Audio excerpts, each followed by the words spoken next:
Hello दोस्तों, स्वागत है आपके एक और नए वीडियो में। तो दोस्तों आपको बताऊंगा कि वेबसाइट्स को कैसे क्रिएट किया जाता है। तो अगर आप वेबसाइट को क्रिएट करना चाहते हैं तो पूरा प्रोसीजर मैं आपको समझाऊंगा।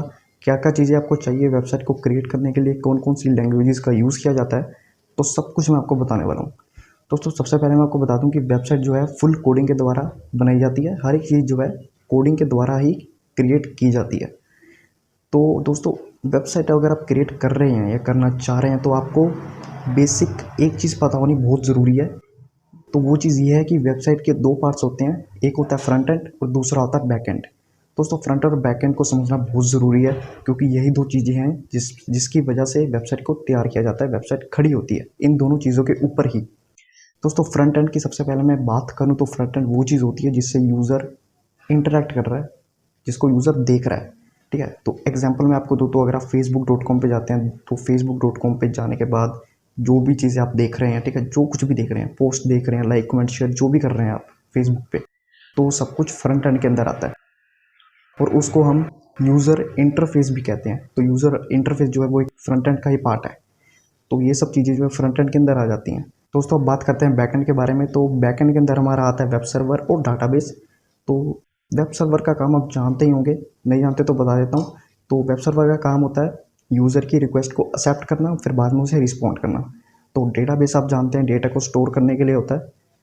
तो जब भी यूज़र अगर कोई डेटा भेजना चाहता है वेबसाइट पे तो डाटाबेस में स्टोर कर दिया जाता है, और अगर कोई डाटा मंगवाता है तो डेटाबेस से निकाल के यूज़र को दे दिया जाता है। तो ये सब काम वेब सर्वर करता है। दोस्तों ये चीज़ें मैंने आपको बताई, ये भी बहुत ज़रूरी हैं। तो अब बात करते हैं लैंग्वेजेस। तो कौन कौन सी लैंग्वेजेस यूज़ की जाती हैं फ्रंट एंड के अंदर और बैक एंड के अंदर। ठीक है, तो फ्रंट एंड के अंदर हम बात करें तो फ्रंट एंड के अंदर सबसे पहली और बेसिक लैंग्वेज तो होती है HTML। तो इसके बारे में आपने तो सुना ही होगा, सबसे पॉपुलर लैंग्वेज है मेरे हिसाब से, जो सबको पता होगी। तो ये हमने स्कूल में भी सीखी है। तो HTML है, CSS है, जावास्क्रिप्ट है। तो ये तीनों लैंग्वेजेस हैं जिसकी मदद से हम फ्रंट एंड को या कहीं यूज़र इंटरफेस को तैयार करते हैं। तो ये बहुत ज़्यादा ज़रूरी तीन बेसिक लैंग्वेजेस हैं जो आपको पता होनी ही चाहिए। तो इसकी मदद से ही फ्रंट एंड को खड़ा किया जाता है। दोस्तों बैक एंड की बात करें तो बैक एंड के अंदर बहुत सारी लैंग्वेजेस हमारे पास अवेलेबल हैं, यूज़ कर सकते हैं हम उन्हें। तो PHP है हमारे पास पाइथन है, हमारे पास रूबी है। तो कोई भी आप लैंग्वेज चाहे अपनी नीड के हिसाब से यूज़ कर सकते हैं बैक एंड के लिए। तो बैक एंड के अंदर लैंग्वेज का काम ये होता है कि जो डेटाबेस है, वो जो वेब सर्वर है, इन सब की कनेक्टिविटी करवाता है आपस में। ठीक है, तो डेटाबेस के अंदर जो डेटा हमने स्टोर करना है, जो डेटा निकालना है, वो सब कुछ काम जो है एक बैक एंड लैंग्वेजेस की मदद से किया जाता है। तो दोस्तों जो लैंग्वेजेस हम बैक एंड में यूज़ करते हैं हम उनको कहते हैं सर्वर साइड लैंग्वेजेस। ठीक है, क्योंकि बैक एंड के अंदर तो सर्वर ही होता है, कि सर्वर साइड हो जाती है, बैक एंड को हम सर्वर साइड भी कहते हैं। तो इसलिए जो सी भी लैंग्वेजेस के अंदर यूज़ होती हैं हम उनको कहते हैं सर्वर साइड लैंग्वेजेस।